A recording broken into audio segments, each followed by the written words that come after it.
You mentioned a couple of words a few minutes ago, true threats and serious bodily injury. And I would say that's within the context of, is what's said already, which is the First Amendment, and that all of us are public officials. We chose to run for office, to be in elected office. Yet recently, not recently, but throughout the years, we have been confronted with people in our faces, serious bodily harm, us being threatened. A dozen years ago, that happened to me in California. Called my local attorney general, state attorney general, Bill Lockyer then. Bill told me, he said, Lou, never swing first.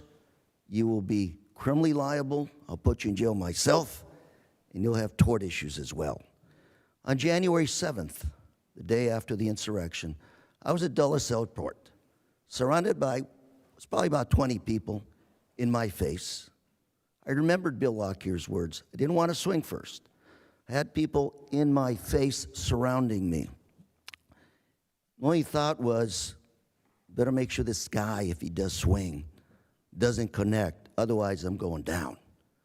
So, sir, what are we left with today? The nice corporal that responded to that incident accused me of starting the fight. Number two, I asked for an investigation. The nice people at the airport said no laws were broken, yet we talk about true threats, serious bodily injury.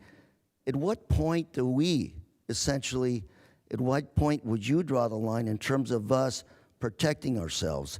And the sad thing about January 7th for me is it's nothing new.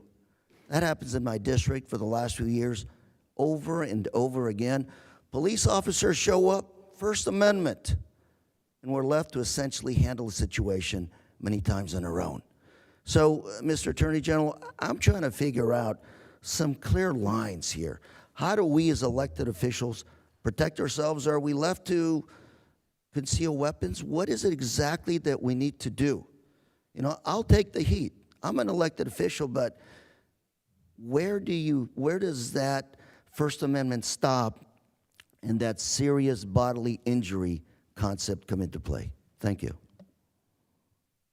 Well, the courts have been quite clear that threats that of an intent to commit an unlawful act of death or a threat of serious bodily injury are not protected by the First Amendment. Anger, getting up in your face, those things are protected unless there are some local provisions one way or the other. They are protected.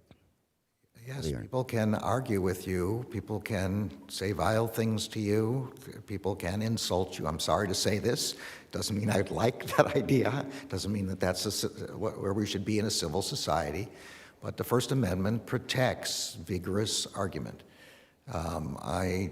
With respect to self-protection, I'm going to have to leave that to the Capitol Police and their protective organization to give that kind of advice to you. If you think you have a threat, if you've received a threat of violence or threat of serious bodily injury, you should report it.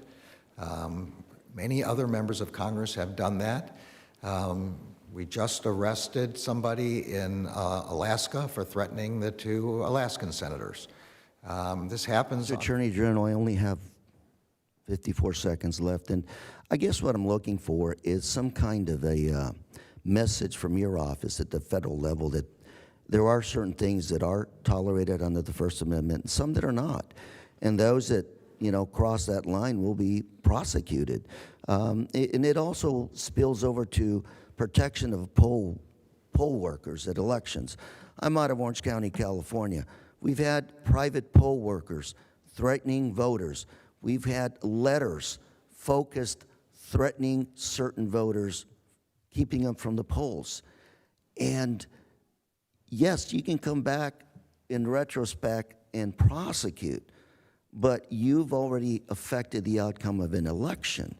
So I'm hoping somehow to figure out a way to really send a clear message to these individuals that, you know, violations of our democracy, messing with our elections is not going to be tolerated, so they know that I'm- going into their actions. Thank you. With that, I yield. The